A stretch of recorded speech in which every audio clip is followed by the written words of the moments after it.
आत्मज्ञान संबंधी विभिन्न प्रश्नों के उत्तर। सांख्य दर्शन 5वां अध्याय। पहला सूत्र। शिष्ट पुरुषों के आचरण से, फल का दर्शन करने से और श्रुति के प्रमाणों से मंगल आचरण, शुभ कर्म करना ही उचित है। व्याख्या। श्रेष्ठ पुरुष को, साधक को शुभ कर्म का आचरण करना ही उचित है। अपने शरीर के द्वारा दूसरों का उपकार हो और वे न्यायोचित तथा धर्मोचित हो। इस प्रकार की लोक मंगल परक कार्य ही करना चाहिए।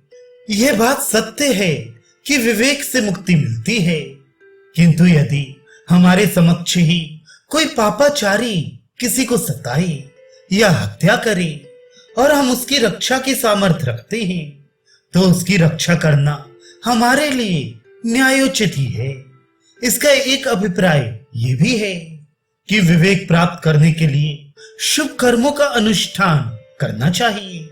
शिष्ट शालीन पुरुषों, महापुरुषों, ऋषियों, संत पुरुषों सभी के आचरण से यह प्रेरणा मिलती है कि शुभ कर्म करना ही श्रेयस्कर है।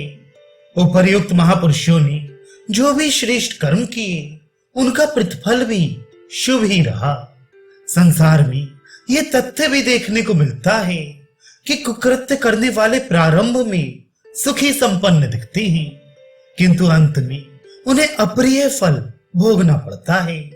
श्रुतियों में भी इसी तथ्य को प्रमाणित करते हुए श्रेष्ठ कर्म करने की प्रेरणा दी है। उपनिषदों में भी मानव को श्रेष्ठ कर्म करने की प्रेरणा दी गई है। दूसरा सूत्र। कर्म के द्वारा उस फल की सिद्धि होने के कारण ईश्वर को अधिष्ठाता स्वीकार करने पर फल की निष्पत्ति नहीं होती। व्याख्या। कई लोग संसार का अधिष्ठाता ईश्वर को मानकर उन्हें ही कर्म का फल देने वाला मानते हैं, किंतु उन लोगों का यह विचार उचित नहीं है, क्योंकि कृत कर्मों का फल मिलना आवश्यक है। यदि ईश्वर को फल देने वाला मान भी लें, तो वह कर्मों की उपेक्षा करके अपनी सामर्थ्य से इच्छित फल नहीं दे सकता। अतः ये तथ्य भी तर्क संगत नहीं लगता। अस्तु स्पष्ट है कि ईश्वर कर्मों का फलदाता नहीं, वरन कर्म को ही फलदाता अथवा फल को कर्म से उत्पन्न मानना पड़ेगा। तीसरा सूत्र। अपने अथवा आत्मीय जनों के प्रति उपकार की भावना से अधिष्ठाता होना ईश्वर को संसार में होने वाले साधारण मनुष्य के समान बना देता है। व्याख्या। यदि ईश्वर को जगत का अधिष्ठाता मानकर कर्म फल प्रदाता माना भी जाए, तो वह स्व उपकार की भावना से जिनसे राग होगा, ऐसे अपने कहलाने वाले भक्तों को उनके कर्मों की उपेक्षा करके उन्हें उनके बुरे कर्मों का भी अच्छा फल दे देगा, तथा जिनके प्रति द्वेष होगा, उन्हें उनके अच्छे कर्मों का भी बुरा फल दे देगा।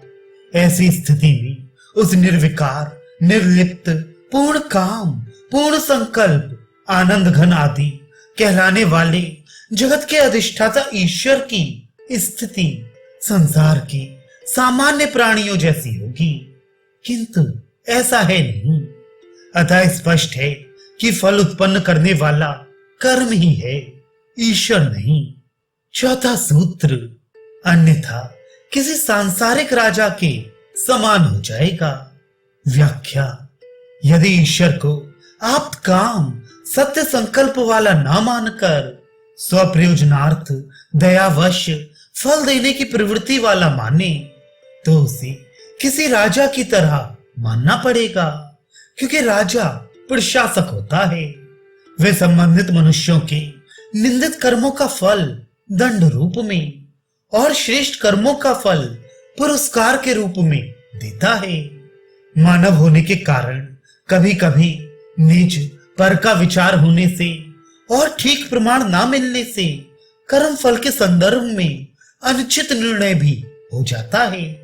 इसी प्रकार के कार्य वाला ईश्वर भी सिद्ध होगा, तब उसे सामान्य मानस वाले मनुष्य की तरह माना जाएगा। अस्तु ईश्वर ऐसा नहीं हो सकता। पांचवा सूत्र, अथवा कहने मात्र का ईश्वर होगा।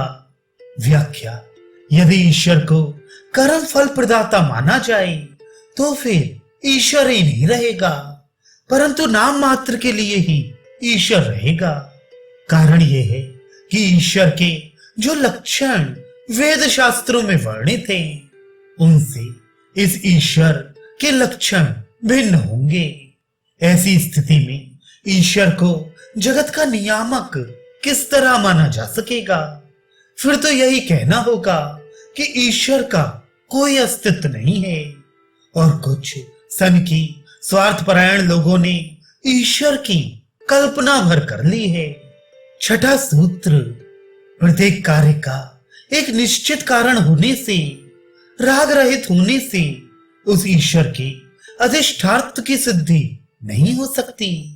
व्याख्या, उक्त सूत्रों से सिद्ध होता है कि राग युक्त होने अथवा बिना राग के उस ईश्वर के अधिष्ठार्थ की सिद्धि नहीं हो सकती, जबकि दोनों स्थितियां ईश्वर की प्रतिष्ठा के अनुरूप नहीं है।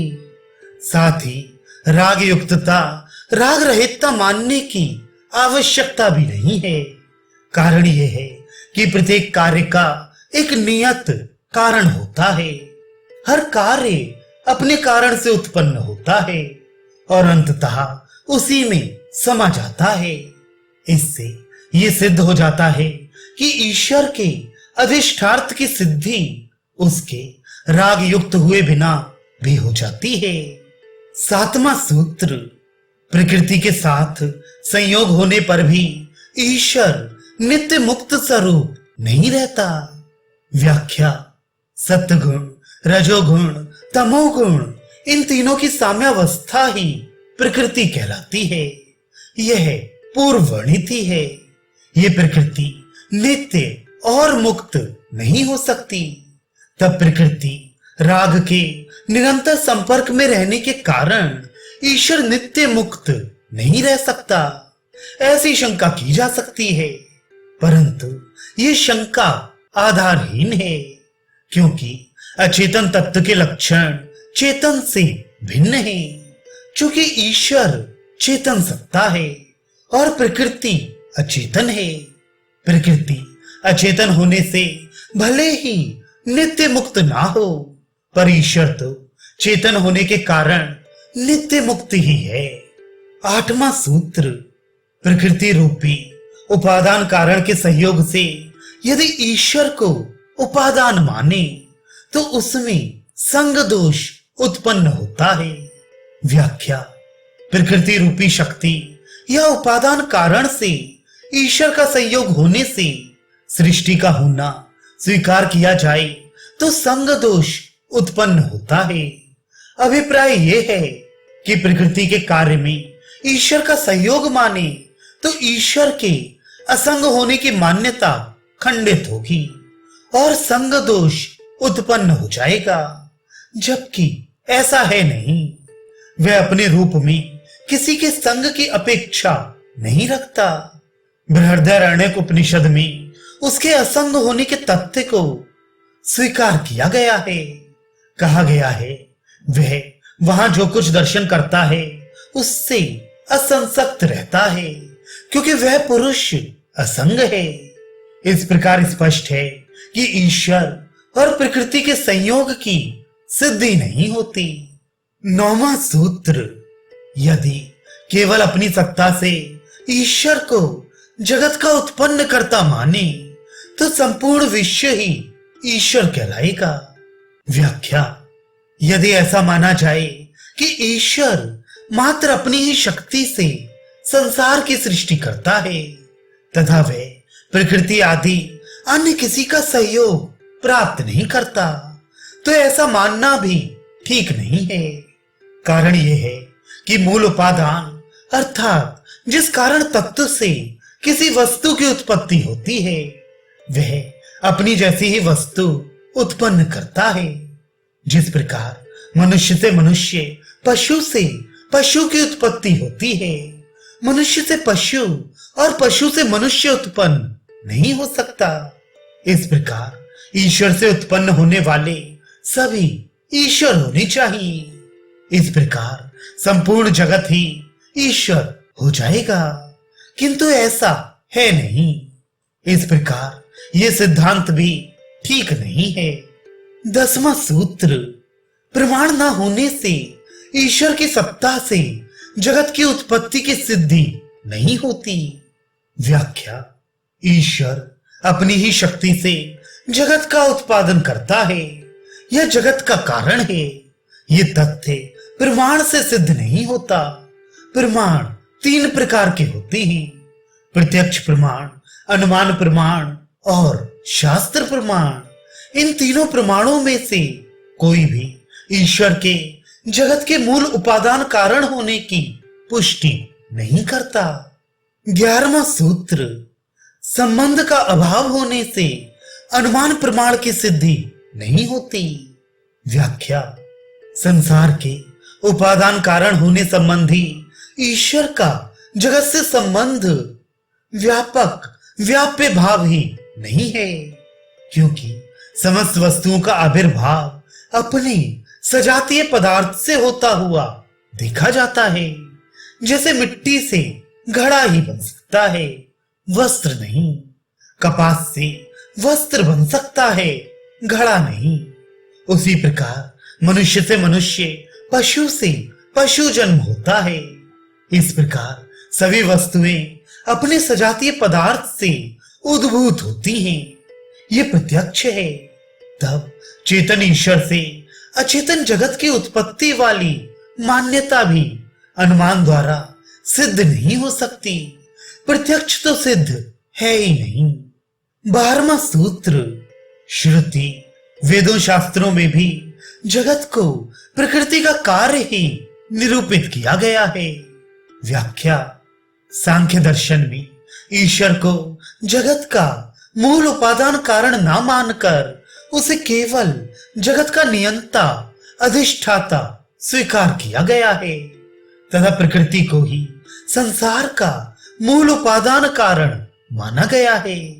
इस प्रकार ईश्वर केवल निमित्त कारण हुआ। वेदों शास्त्रों में शब्द प्रमाण द्वारा भी इसी तथ्य को मान्यता दी गई है। श्वेत उपनिषद में ईश्वर को साक्षी, चैतन्य, केवल एवं निर्गुण कहा गया है। ऋग्वेद में भी जीवात्मा और परमात्मा को 2 पक्षी बताते हुए जीवात्मा को भोक्ता और परमात्मा को दृष्टा बताकर उसे संग रहित निरूपित किया गया है। इससे स्पष्ट है कि संपूर्ण जगत प्रकृति का ही कार्य है, ईश्वर का कार्य नहीं है। वह तो साक्षी मात्र है। 13वां सूत्र, संग्रहित का अविद्या रूपी शक्ति के साथ संबंध नहीं हो सकता। व्याख्या, ईश्वर असंग है, अतः उसका संग या संयोग किसी के साथ भी नहीं हो सकता। जो असंग है वही चेतन भी है, किंतु प्रकृति अविद्या अचेतन है और ससंग अर्थात उसका संबंध किसी से भी हो सकता है। असंग और चेतन स्वरूप ईश्वर का अचेतन और अविद्या स्वरूप प्रकृति से कभी संबंध नहीं हो सकता। इस संबंध में वेद प्रमाण आदि के द्वारा उपर्युक्त सूत्र की व्याख्या में दिया जा चुका है। 14वां सूत्र, अविद्या प्रकृति से संयोग की स्थिति मानने पर अविद्या की सिद्धि होने से परस्पर एक दूसरे पर निर्भर होने का दोष सिद्ध होता है। व्याख्या, जो वस्तु जैसी है उसका अन्य रूप में दिखाई देना अविद्या कहलाता है। जैसे वह वस्तु घड़ा है और दिखाई ये पड़े कि वह वस्त्र है, तो इस प्रकार का जो भ्रम उत्पन्न होता है वही अविद्या है। इस प्रकार विकार युक्त अविद्या के साथ यदि ईश्वर का संबंध हो तो उस संबंध के कारण वे ईश्वर भी विकार युक्त हो जाएगा। एक के दूसरे से संयोग के कारण दोनों के विकार युक्त होने के फलस्वरूप दोनों का अन्योन्य श्रेष्ठ सिद्ध होता है, जबकि ईश्वर और अविद्या को परस्पर एक दूसरे पर निर्भर होना एक प्रकार का दोष है। अतः इस सूत्र से भी ईश्वर जगत का उपादान तत्व सिद्ध नहीं होता। 15वां सूत्र, बीज के अंकुर के समान उत्पन्न होने वाला श्रुति के अनुसार इस मान्यता में अन्योन्याश्रित दोष नहीं है। व्याख्या, यदि उपर्युक्त सूत्र के समर्थन में यह दृष्टांत दें कि बीज और अंकुर का अन्यान्यश्रित संबंध है, अर्थात अंकुर से बीज की उत्पत्ति और बीज से अंकुर की उत्पत्ति होती है, इनमें अन्योन्याश्रय दोष नहीं होता है, तो अविद्या और ईश्वर में अन्योन्याश्रय संबंध का दोष कैसे होगा? वस्तुतः यह बीजांकुर का दृष्टांत यहाँ उपयुक्त नहीं बैठता, क्योंकि बीज और अंकुर का क्रम तो अनादिकाल से चल रहा है और अनंत काल तक चलता रहेगा। ये उत्पन्न होने वाला संसार सादी अर्थात आदि सहित है, अतः इसे अनादि नहीं कह सकते। श्रुति भी इसी तथ्य की पुष्टि करती है। ऋग्वेद में उल्लेख है, सब ओर आंखों, मुख, भुजाओं और सब ओर चरण वाले परमात्मा ने गतिशील पृथ्वी और भूलोक को बिना आश्रय के निर्मित किया है। इससे स्पष्ट है कि परमात्मा किसी पर आश्रित नहीं है और संसार उत्पन्न होने वाला है। 16वां सूत्र, विद्या से अन्य या भिन्न होने पर ब्रह्म की बाधा का प्रसंग उपस्थित होता है। व्याख्या, यदि ये माना जाए कि विद्या से अलग जो अविद्या है वे अनादि है और उसका अस्तित्व भी पृथक है, तथा उसी की सहायता से ब्रह्म अर्थात चेतन तत्व संसार का उपादान कारण है, तो उसी चेतन तत्व को प्रत्यक्ष रूप से जगत का उपादान कारण मानना होगा। ऐसी स्थिति में ईश्वर ही जगत का उपादान कारण सिद्ध होगा। इस स्थिति में ईश्वर को जगत का उपादान कारण मानने में बाधा उपस्थित होगी। यदि ये माने कि विद्या से भिन्न सभी वस्तुएं अविद्या हैं, अथवा ये माने कि अविद्या विद्या का विनाश करने वाली है, तो ईश्वर का नष्ट होना भी स्वीकार करना पड़ेगा, क्योंकि वह भी अविद्या से पृथक और विद्या रूप है। इस प्रकार ब्रह्म ईश्वर को उपादान कारण मानने में बाधा उपस्थित होती है। 17वां सूत्र, यदि बाधा का होना ना माने तो अविद्या निष्फल अर्थात फल रहित सिद्ध होती है।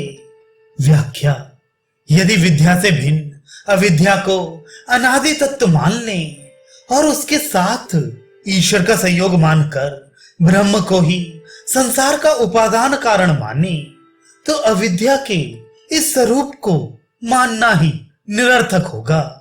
कारण यह है कि यदि ईश्वर ही प्रमुख उपादान कारण है, तो फिर अविद्या अर्थात अचेतन प्रकृति की कोई आवश्यकता ही नहीं रहेगी। 18वां सूत्र, यदि विद्या से अविद्या की बाधा होना माने तो जगत की भी इसी प्रकार की स्थिति हो जाती है। व्याख्या, यदि ये मान लिया जाए कि विद्या से अविद्या की प्रतीति में बाधा उपस्थित होती है, तब किसी एक व्यक्ति को विद्या रूप ज्ञान प्राप्त होने पर अविद्या के कार्य रूप जगत की प्रतीति ना होगी। इसका अभिप्राय यह हुआ कि ज्ञान मात्र होने से ही अज्ञान रूपी प्रकृति का विनाश हो जाएगा और तब उसके द्वारा उत्पन्न जगत का भी विनाश हो जाएगा, जबकि ऐसा होता नहीं। एक व्यक्ति को ज्ञान हो जाने पर जगत का अस्तित्व और प्रतीति वैसे ही बनी रहती है। इससे सिद्ध होता है कि विद्या से बाध्य अविद्या का स्वरूप या कार्य यह जगत नहीं है, वह तो प्रकृति का कार्य है। 19वां सूत्र, अविद्या रूपी जगत होने से उसका साध्य रूप अर्थात आदि सहित उत्पन्न होने वाला माना जाएगा।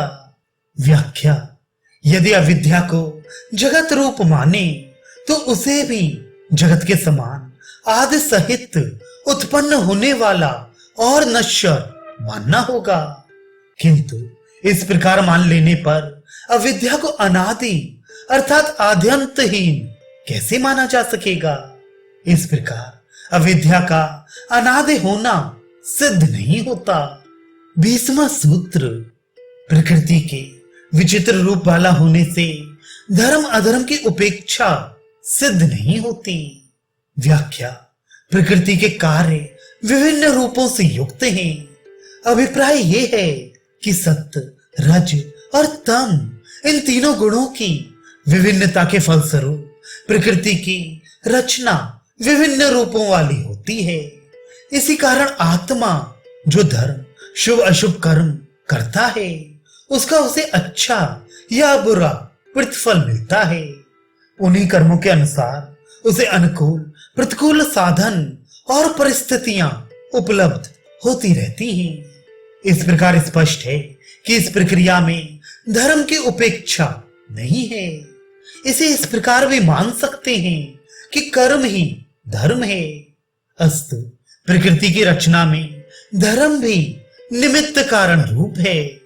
21वां सूत्र, श्रुति प्रमाण और लिंग लक्षण आदि के द्वारा धर्म की सिद्धि होती है।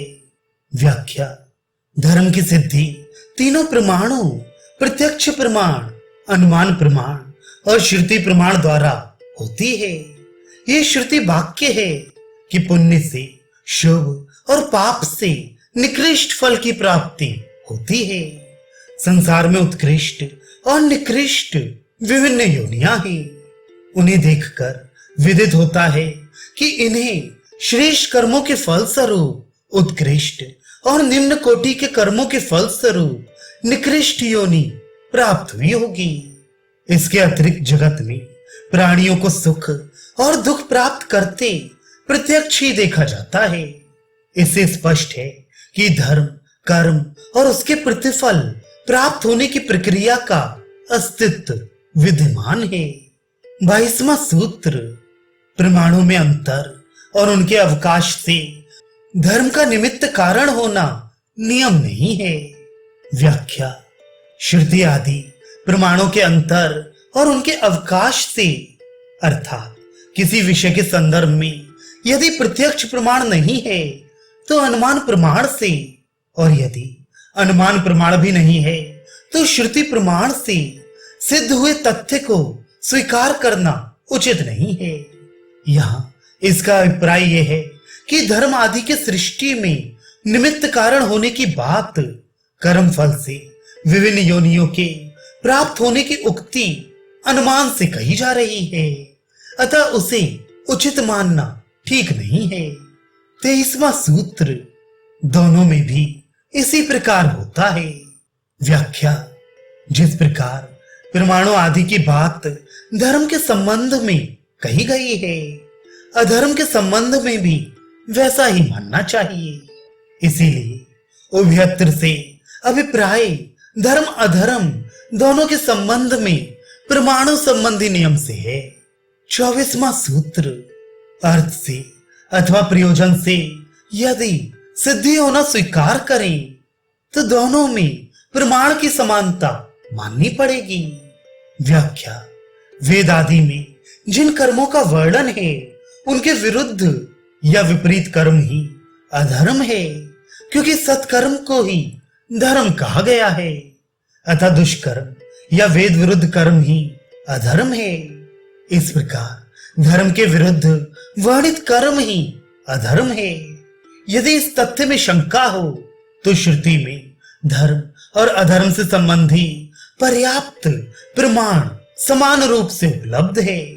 जैसे पुण्य श्रेष्ठ कर्म से पुण्य श्रेष्ठ फल और पाप अधर्म से पाप निकृष्ट फल प्राप्त होता है। इस सूत्र में दोनों धर्म और अधर्म का वर्णन एक साथ हुआ है। 25वां सूत्र, धर्म आदि भाव अंतःकरण में धर्म है। व्याख्या, इस सूत्र में यह स्वीकार करते हुए कि धर्म अधर्म दोनों का अस्तित्व है, यह भी स्पष्ट किया गया है कि धर्म आदि आत्मा के नहीं अंतःकरण के गुण हैं।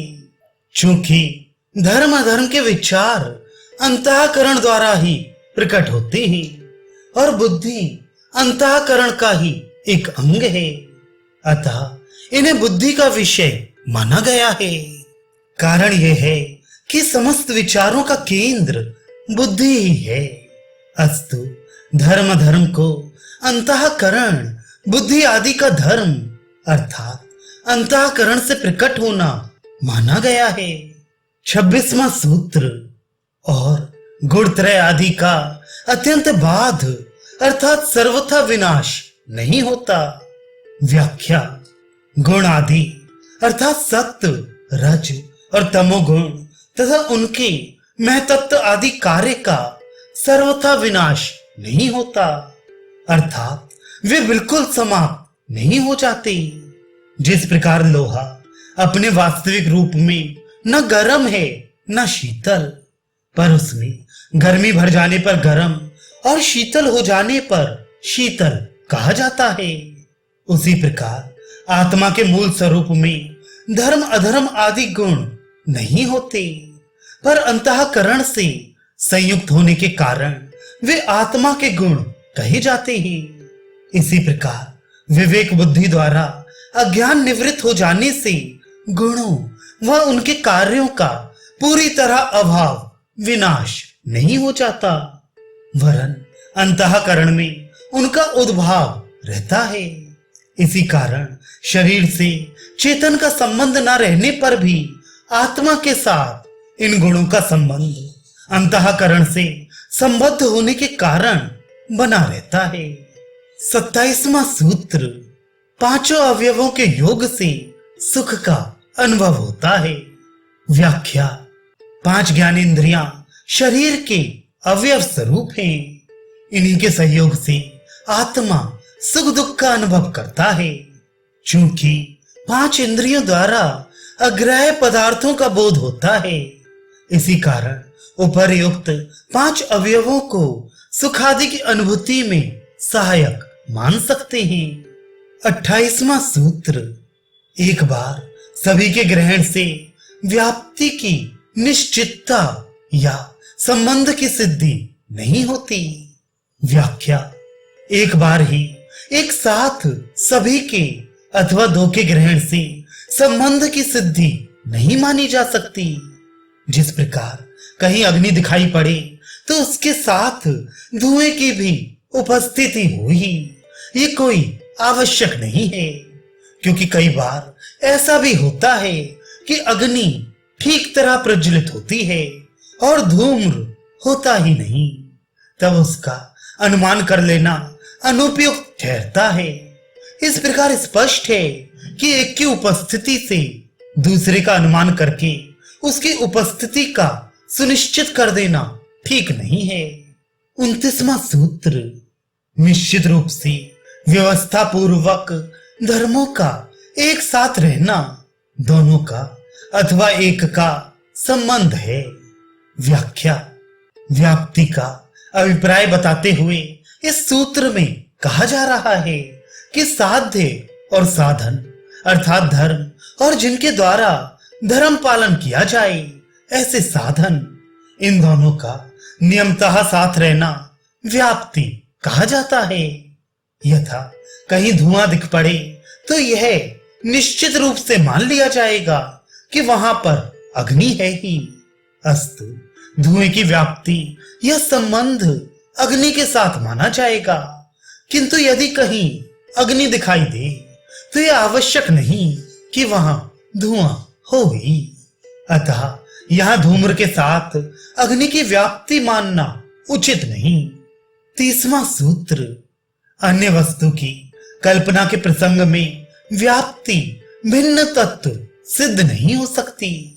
व्याख्या, यदि व्याप्ति को भिन्न तत्व या पृथक माने तो अतिरिक्त अर्थात अन्य वस्तु की कल्पना उचित नहीं है।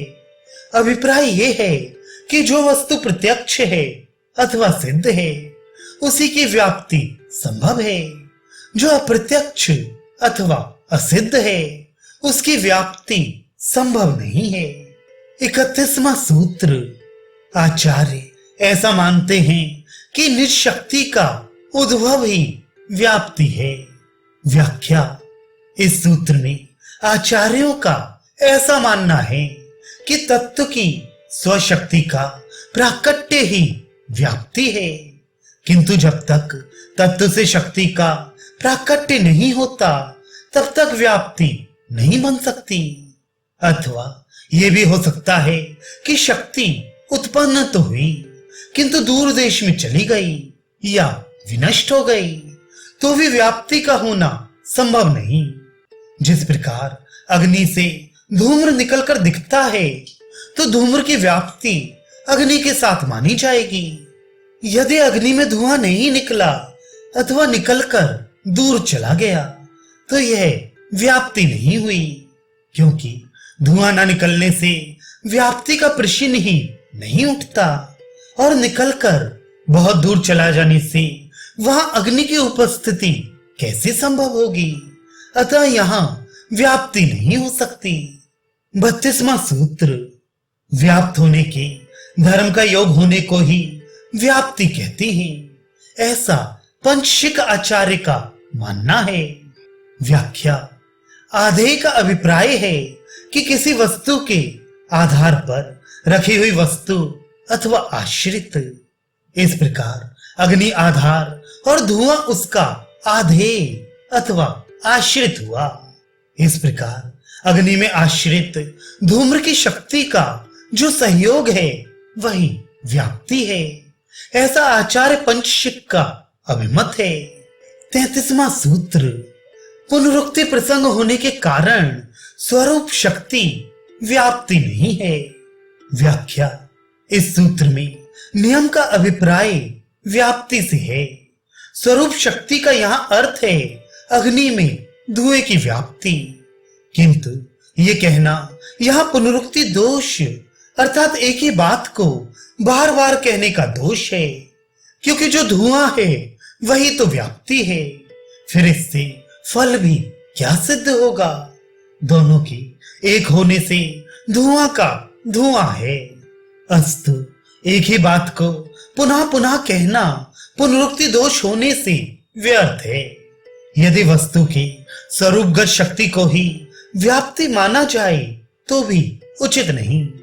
जैसे घट को कलश कहा जाए तो पुनरुक्ति ही होगी, क्योंकि घट और कलश का एक ही अर्थ है, कलश का अलग से कोई लक्षण नहीं। इस प्रकार वस्तु की स्वरूप शक्ति को व्याप्ति कहना ठीक नहीं है। 34वां सूत्र, विशेषण के अनर्थक होने के प्रसंग से भी यह कहना उचित नहीं है। व्याख्या, जब धूम्र ही व्याप्त स्वरूप है तब विशेषण सहित उसका वर्णन करना अर्थात विशेषता पूर्वक वर्णन करना कोई अर्थ नहीं रखता। जैसे घट का विशेषण कलश कहना व्यर्थ ही है, क्योंकि जो अर्थ घट का है वही अर्थ कलश का है। इस प्रकार स्पष्ट ही है कि विशेषण के प्रयोग सहित इसे कहना निरर्थक है। 35वां सूत्र, और पत्तों आदि में सिद्ध न होने से स्वरूप शक्ति को व्याप्ति कहना उचित नहीं। व्याख्या, यदि स्वरूप शक्ति को व्याप्ति कहा जाए तो वृक्ष व्यापक और उस पर लगे पत्ते आदि व्याप्त हुए। पत्ते आदि के व्याप्त होने से स्वरूप शक्ति व्याप्ति हुई, क्योंकि पत्तों आदि पत्ते फल फूल आदि से वृक्ष होने का अनुमान होता है, किंतु यदि पत्ते फल आदि टूटकर कहीं दूर चले जाएं, तो उनसे वहां वृक्ष होने की सिद्धि नहीं होगी। ऐसी स्थिति में पत्तों आदि वृक्ष की स्वरूप शक्ति को व्याप्ति कहना उचित नहीं माना जा सकता। 36वां सूत्र, आधे शक्ति के सिद्ध होने पर समान युक्ति से निशक्ति का संयोग ही व्याप्ति है। व्याख्या, जिस प्रकार आधे शक्ति व्याप्ति के रूप में स्वयं सिद्ध है, उसी प्रकार निज की स्वाभाविक शक्ति भी व्याप्ति ही है। आधे शब्द का विवेचन पहले भी किया जा चुका है। अग्नि धूम्र का कारण है। ऐसे कारण में व्याप्ति का ज्ञान प्राप्त कर लेना ही आधे शक्ति है, और आधे शक्ति विदित हो जाने पर यह बात विदित हो जाती है कि हेतु की अपनी शक्ति ही व्याप्ति है। जिस प्रकार अग्नि की निज शक्ति धूम्र ही व्याप्ति है। 37वां सूत्र, शब्द और अर्थ का संबंध वाच्यवाचक भाव है। व्याख्या, हृदय की भाव अव्यक्ति के लिए शब्द का उच्चारण किया जाता है, क्योंकि शब्द ही अर्थ का बोधक है। इसलिए शब्द में वाचक भाव अर्थात जिसके द्वारा व्यक्त किया जाए, और अर्थ में वाच्य भाव होता है, क्योंकि वह अर्थ व्यक्त करने योग्य है। जैसे घट शब्द घड़े तथा गौ शब्द एक विशेष पशु का बोध कराता है, तो गौ और घट शब्द वाचक और उससे निकलने वाला अर्थ वाच्य हुआ। इस प्रकार शब्द अर्थ का वाच्यवाचक संबंध होना सिद्ध होता है। 38वां सूत्र, 3 से संबंध की सिद्धि है। व्याख्या, शब्द और अर्थ के बीच जो वाचक वाच्य भाव संबंध है, इसका निर्णय आप्त वचन, वृद्ध व्यवहार और प्रसिद्ध पद, इन तीनों के द्वारा किया जाता है। इनमें आप्त वह है जिसे वस्तु स्थिति का यथार्थ ज्ञान है। उस व्यक्ति के द्वारा किसी विषय में कहा जाना मान्य होता है। वृद्ध व्यवहार उसे कहेंगे जो किसी अनुभवशील पुरुष के द्वारा जाना जा सकता है और उसी के कहने पर विश्वास कर लिया जाए। जैसे किसी वृद्ध द्वारा किसी अज्ञ बालक को कहा जाए कि यह मकान है, और बालक उसे केवल इस आधार पर मकान मान ले कि वृद्ध व्यक्ति ने उसे मकान कहा है, तो मकान ही होगा। यह वृत्ति वृद्ध व्यवहार कहलाएगी। तीसरी, तथ्य प्रसिद्ध पद समान अधिकरण से तात्पर्य यह है कि जिस बात यह तथ्य की प्रसिद्धि है, उसी की समानता से किसी विषय या वस्तु का निर्णय कर लिया जाए। कि जैसे कोई कहे कि नल से जल ले जाओ, इसमें नल तो प्रसिद्ध है ही, और नल से पानी निकलता है। नल से जल लाने की बात से स्पष्ट है कि जल का अर्थ पानी ही होगा। इस प्रकार उपर्युक्त तीनों साधनों से शब्द और अर्थ का वाचक वाच्य भाव संबंध ज्ञात होता है। 39वां सूत्र, दोनों प्रकार से देखने से कार्य में नियम नहीं है। व्याख्या, केवल कार्यवाचक वाक्यों में ही वाचक वाच्य संबंध नहीं होता, क्योंकि दोनों प्रकार के वाक्यों में अर्थबोधक शक्ति पाई जाती है। वरन विधि और सिद्ध वाक्यों में भी यह संबंध पाया जाता है। जैसे विधि वाक्यों से संध्योपासना और अग्निहोत्र का ज्ञान होता है, उसी प्रकार सिद्ध वाक्यों में विधि ना होने पर भी अर्थ का बोध, जैसे तेरे पुत्र उत्पन्न हुआ है, होता है। इस प्रकार स्पष्ट है कि चाहे विधि वाक्य हो या सिद्ध वाक्य, दोनों में शक्ति ग्रहण होनी चाहिए। 40वां सूत्र, संसार में ज्ञानी पुरुष को वेदार्थ का ज्ञान प्राप्त हो जाता है। व्याख्या, संसार में पूर्ण ज्ञानी पुरुषों को वेद के वास्तविक अर्थ का ज्ञान प्राप्त हो जाता है। कारण यह है कि शब्द शक्ति लोक और वेद में समान है, पृथक पृथक नहीं। 41वां सूत्र, तीनों आप्तोपदेश, वृद्ध व्यवहार और प्रसिद्ध पद द्वारा वेद के अपौरुषेय होने से उसके अर्थ के भी अतीन्द्रिय होने से संभव नहीं होता। व्याख्या: जो किसी व्यक्ति द्वारा ना किया गया हो अथवा कहा ना गया हो वह अपौरुषेय कहा जाता है। वेदों की रचना किसी पुरुष द्वारा नहीं की गई, इसलिए वेद अपौरुषेय कहलाते हैं। वेद का एक अर्थ अतीन्द्रिय ज्ञान है। इस प्रकार अपौरुषेय और अतीन्द्रिय वेद शब्द का अर्थ आप्त वचन, वृद्ध व्यवहार और प्रसिद्ध पद, समानाधिकरण, इन तीनों में किसी के द्वारा भी समझने योग्य नहीं है। 42वां सूत्र: उपर्युक्त कथन उचित नहीं है। फल आदि देने की विशिष्टता होने से यज्ञ आदि वैदिक कृत्यों का स्वरूप से ही धर्म होना सिद्ध है। व्याख्या: स्वरूप से यज्ञ आदि को वेद विहित कार्य माना जाता है। वेद विहित विविध यज्ञ अनुष्ठान आदि विशिष्ट फल भी प्रदान करते हैं।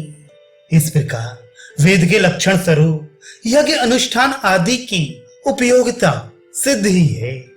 तब वेद शब्द का अर्थ अतीन्द्रिय अर्थात ना समझ में आने योग्य अथवा अप्रकट मानना उचित प्रतीत नहीं होता। 43वां सूत्र: वेद की अपनी शक्ति व्युत्पत्ति के द्वारा वैभिन्य पूर्वक कही जाती है। व्याख्या: वेदों की निज की स्वभाव शक्ति को पूर्ण ज्ञानी विद्वजन वेद ज्ञान के द्वारा शब्दों का पृथक पृथक अर्थ करके कहते हैं। अभिप्राय यह है कि यद्यपि वेद अपौरुषेय हैं, किसी व्यक्ति द्वारा उनकी रचना नहीं हुई है, तो भी उनके शब्दों की स्वाभाविक शक्ति के कारण अनेक विद्वान उन शब्दों के अर्थों का भिन्न भिन्न प्रकार से वर्णन करते हैं। इसका यह अर्थ कदापि नहीं है कि कोई व्यक्ति अपनी क्षमता से उन अर्थों को करते हैं, वरन वेदों की स्वाभाविक शक्ति के कारण ऐसा है। यहां यह जान लेना आवश्यक है कि अपौरुषेय वेद और लौकिक ग्रंथ में अंतर इतना ही है कि लोक में शब्दार्थ का संकेत ऋषियों अथवा अविधानिक आचार्यों द्वारा किया जाता है तथा वेद शब्दों में ये अर्थ स्वाभाविक रूप से शक्ति रूप में छिपा है जो ऋषियों द्वारा जाना जाता है। 44वां सूत्र: योग्य और अयोग्य में ज्ञान का उत्पन्न करता होने से उसकी सिद्धि होती है। व्याख्या: योग्य पदार्थ उसे कहते हैं जो इंद्रियों द्वारा ग्रहण किया जा सकता है एवं जो प्रत्यक्ष है। अयोग्य पदार्थों का इंद्रियों द्वारा ग्रहण नहीं हो सकता क्योंकि वह प्रकट नहीं परोक्ष होता है। वेद इन दोनों से युक्त है। वे योग्य इस प्रकार है कि उसके अर्थ स्वरूप यज्ञ अनुष्ठान आदि का श्रेष्ठ प्रतिफल प्रत्यक्ष दिखाई देता है एवं अयोग्य या अतीन्द्रिय इसलिए है कि वे ज्ञान के बिना अग्राह्य है, अर्थात ज्ञान के बिना उसे समझ सकना संभव नहीं है। ज्ञान का जनक होने से वेद स्वयं सिद्ध भी है।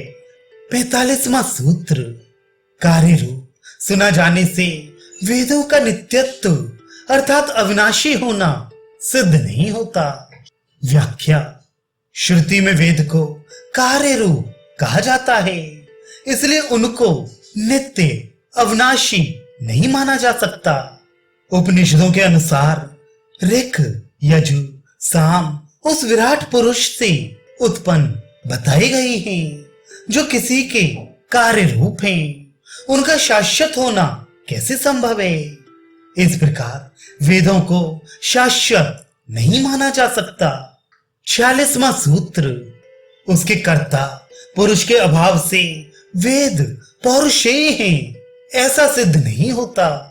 व्याख्या: वेद का निर्माता कोई व्यक्ति विशेष नहीं है, इसलिए उन्हें पौरुषेय अर्थात किसी पुरुष द्वारा रचित नहीं माना जा सकता।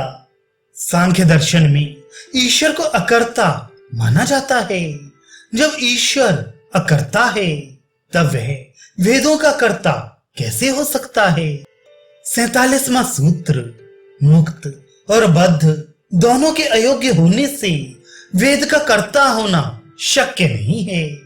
व्याख्या, ईश्वर को यदि मुक्त अथवा बद्ध किसी भी अवस्था वाला माने तो भी उसे वेद का कर्ता नहीं माना जा सकता, क्योंकि यदि उसे मुक्त माने तो सर्वज्ञ होने पर भी वह राग रहित अर्थात कार्य शक्ति के अभाव में वेद के निर्माण के योग्य नहीं हो सकता। और यदि उसे बद्ध माने तो ऐसी स्थिति में अज्ञानी होने के कारण, क्योंकि अज्ञान ही बंधन का कारण है, वह वेद जैसे गूढ़ और रहस्यमय ज्ञान ग्रंथ का सृजन करने में अयोग्य होगा। इस प्रकार मुक्त और अमुक्त दोनों ही अवस्थाओं में ईश्वर को वेद रचयिता सिद्ध नहीं किया जा सकता। 48वां सूत्र, अपौरुषेय होने से अंकुर आदि की तरह वेदों की नित्यता सिद्ध नहीं होती। व्याख्या, यदि कोई वस्तु या तत्व अपौरुषेय है अर्थात किसी व्यक्ति द्वारा उसका रचा जाना संभव नहीं है, तो भी उसे नित्य अर्थात अविनाशी नहीं माना जा सकता। जिस प्रकार अंकुर आदि किसी व्यक्ति की रचना नहीं है तो भी वे अविनाशी नहीं है अर्थात नश्वर है, उसी प्रकार वेद भी किसी व्यक्ति की रचना न होने से अपौरुषेय हैं किंतु अविनाशी नहीं हो सकते। 49वां सूत्र, उन अंकुर आदि का भी उसके साथ योग होने से दृष्ट प्रत्यक्ष होने की बाधा आदि का प्रसंग आएगा।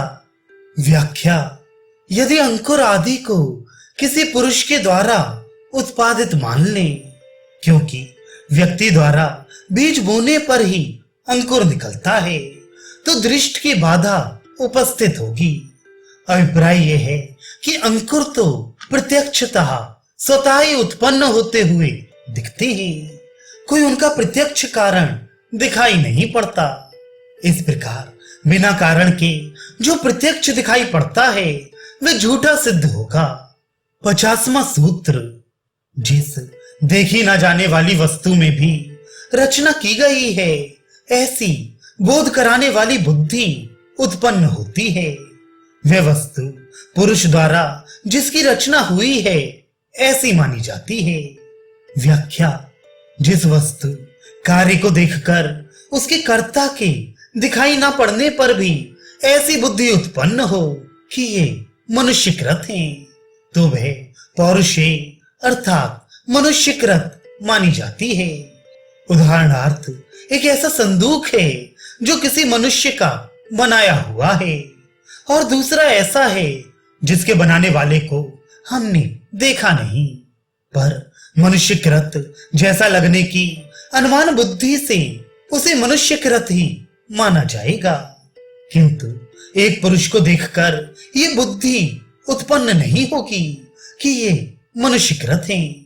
इसी प्रकार अंकुर आदि के विषय में भी उसके मनुष्यकृत होने की बुद्धि उत्पन्न नहीं होती। वेदों के विषय में भी ऐसा ही है, क्योंकि सृष्टि के आरंभिक काल में जब इनका प्राकट्य हुआ था तब मनुष्यों को कोई ऐसा अनुभव या ज्ञान नहीं था जैसा कि वेदों में अध्यात्म का गुण रहस्य और विज्ञान का कौशल भरा है। अस्तु उन्हें देखकर ऐसा प्रतीत होता है कि बद्ध मुक्त किसी भी प्रकार की मनुष्यों द्वारा वेदों का रचा जाना संभव नहीं है। वेदों के संदर्भ में इस प्रकार की कृत बुद्धि उत्पन्न ना होने से वे अपौरुषेय ही हैं। 51वां सूत्र, अपनी शक्ति की अभिव्यक्ति से वेद स्वतः अपने आप सिद्ध हैं। व्याख्या, वेदों में अर्थ बोधन की अपनी स्वाभाविक शक्ति है। वेद का अर्थ विदित हो जाने पर उससे यथार्थ का ज्ञान हो जाता है। अस्तु वेद स्वतः प्रमाण है, क्योंकि वेदों के शब्दार्थ हेतु किसी संबंधित ग्रंथ के प्रमाण की आवश्यकता नहीं होती, अतः वे स्वयं ही अपने अर्थ को प्रकट करते हैं। इसका एक कारण यह भी है कि वेद सबसे प्राचीन हैं। उनके अर्थ को इनसे बाद रचित कौन सा ग्रंथ प्रमाणित करेगा? वेदजनों का ऐसा अभिमत है कि वेद प्रत्येक सृष्टि के आरंभ में प्रकट होते हैं। सर्वेश्वर परमात्मा उन्हें पुनः ऋषियों के हृदय में प्रकट करते हैं। इस प्रकार वे परतः प्रमाण न होकर सतः प्रमाण हैं। मनुष्य के सींग के समान असत का ज्ञान शक्य नहीं है। व्याख्या: मनुष्य के सींग ना होने की बात प्रत्यक्ष ही है। इसी प्रकार असत का ज्ञान न हो सकने की बात भी प्रत्यक्ष है।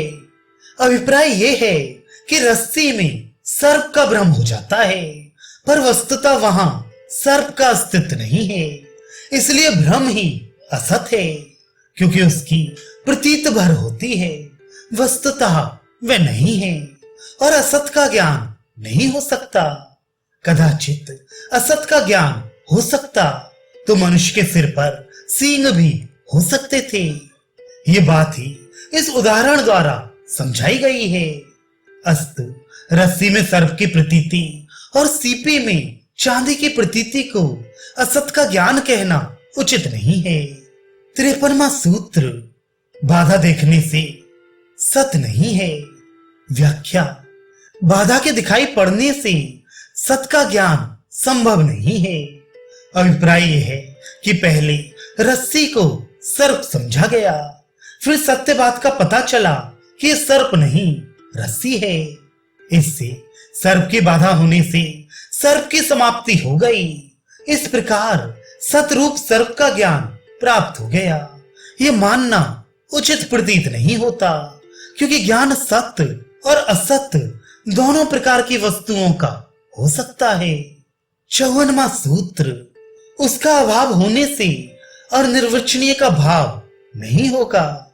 व्याख्या: यदि यह माना जाए कि सत और असत पदार्थों से भिन्न कोई अनिर्वचनीय पदार्थ हो तो उसकी ख्याति संभव है, तो यह भी शक्य नहीं है, क्योंकि संसार में सत या असत दो ही प्रकार के पदार्थ हैं। कोई ऐसा पदार्थ है ही नहीं जिसका रूप ज्ञान ना हो, अर्थात वह अरूप हो, तथा वह वाणी द्वारा कहे जाने योग्य भी ना हो, अर्थात अनिर्वचनीय हो। अस्तु, कल्पना मात्र के आधार पर ऐसे तत्व का होना भी नहीं माना जा सकता। 55वां सूत्र, अपने वचन के व्याघात से विपरीत ज्ञान हो ऐसा भी नहीं है। व्याख्या: रस्सी में सर्प का ज्ञान होने के पश्चात जब हमें यह विदित होता है कि यह सर्प नहीं रस्सी ही है, हमें सर्प संबंधी झूठा ज्ञान हो गया था। तो इस कथन से हमारी अपनी ही बात का विरोध व्याघात हो जाता है। कारण यह है कि अन्य वस्तु में अन्य वस्तु का ज्ञान भी सींग के ना होने की तरह मिथ्या ही है। इस प्रकार स्पष्ट है कि अन्य वस्तु से अन्य वस्तु का आभास होने का तथ्य युक्ति संगत नहीं है। 56वां सूत्र, बाध और अबाध होने से सत्य या असत्य ज्ञान होता है। व्याख्या: इस सूत्र में सत सत ख्याति पद मिथ्या प्रतीत के लिए आया है। रज्जु में सर्प की मिथ्या प्रतीति होती है। उस समय जंगल में रहने वाले सर्प का ध्यान आते ही भय और आशंका उत्पन्न होती है कि कहीं ये सर्प हमें डस ना ले। अस्तु, इस प्रतीति में भय और आशंका निमित्त कारण बनी। इस प्रतीति के बाद जैसे ही हमें यह ज्ञान होता है कि डसने वाला सर्प तो जंगल में ही है, ये तो रस्सी है, इस ज्ञान से सर्प बाधित होता है। अर्थात पहले सर्प की भ्रांति हुई तो वह सर्प का अबाध हुआ, और भ्रांति मिटते ही सर्प का बाध हो गया। बाध और अबाध इन दोनों प्रक्रियाओं को ही सद सत ख्याति कहते हैं। 57वां सूत्र, प्रतीति और अप्रतीति दोनों के होने पर शब्द स्फोटात्मक नहीं है। व्याख्या, शब्द से जो अर्थ का ज्ञान प्रकट होता है उसे स्फोट कहते हैं तथा स्फोट शब्द से प्रकट हुआ करता है, इसलिए शब्द को स्फोटात्मक कहा जाता है।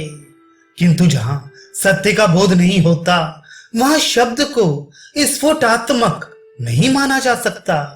रस्सी में सर्प का ज्ञान होना फिर ना होना, इस प्रकार एक बार प्रतीति हुई और एक बार उसकी अप्रतीति हुई। इस प्रकार इस विषय में कोई एक सत्य धारणा नहीं बनी, अतः यहाँ प्रयुक्त शब्द को स्फोटात्मक नहीं माना जाएगा। एक अन्य उदाहरण से इस प्रकार समझा जा सकता है। ग एवं औ इन दो वर्णों से मिलकर गौ शब्द बनता है, जिससे एक गाय का बोध होता है, जिसके 4 पैर हैं, जो दूध देती है, जिसके पूंछ है आदि। किंतु ग और औ का अलग से कोई अर्थ प्रकट नहीं होता। मिलकर गौ शब्द बनने से ही वे एक पशु विशेष का बोध कराता है। अस्तु ये गौ शब्द स्फोटात्मक है। इसी प्रकार कलम कहने से किसी लिखने वाली लेखनी का बोध होता है। 58वां सूत्र, कार्यता प्रतीति होने से शब्द की नित्यता नहीं हो सकती। व्याख्या, शब्द को नित्य नहीं माना जा सकता। नित्य उसे कहते हैं जो ना उत्पन्न होता है और ना विनष्ट होता है। किंतु शब्द तो करने से उत्पन्न होता है, अतः वे कार्य है, कारण नहीं, और कार्य नित्य नहीं हो सकता। अस्तु शब्द अनित्य है। 59वां सूत्र, दीपक के द्वारा घड़े की तरह पूर्व में सिद्ध हुए सत्य का प्राकट्य है। व्याख्या, कुछ विद्वान शब्द को नित्य मानते हैं। इस संदर्भ में उनकी मान्यता है कि शब्द की सत्ता पहले से ही विद्यमान है, किंतु वह निमित्त वाणी आदि द्वारा केवल प्रकट होता है। जिस प्रकार अंधेरे घर में कोई घड़ा आदि रखे हों, वे दिखाई ना पड़ रहे हों, पर दीपक का प्रकाश होते ही वे दिखाई देने लगते हैं, अर्थात प्रकट हो जाते हैं। इसका यह अर्थ नहीं है कि वे वहां पर थे ही नहीं और दीपक के प्रकाश से उत्पन्न हो गए, वरन वास्तविकता यह है कि वे वहां पर विद्यमान थे, प्रकाश होने पर दिखाई देने लगे।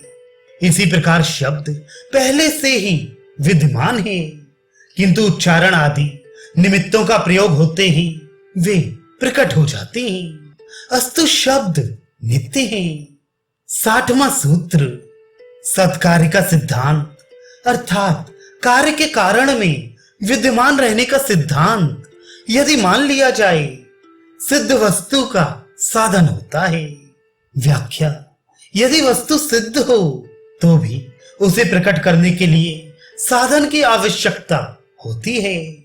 यदि सत्कार्य के सिद्धांत को मान लिया जाए, अर्थात ये स्वीकार कर लिया जाए कि कार्य अपने कारण में पहले से ही विद्यमान है, तो इस शंका का समाधान हो सकता है कि शब्द नित्य है या अनित्य।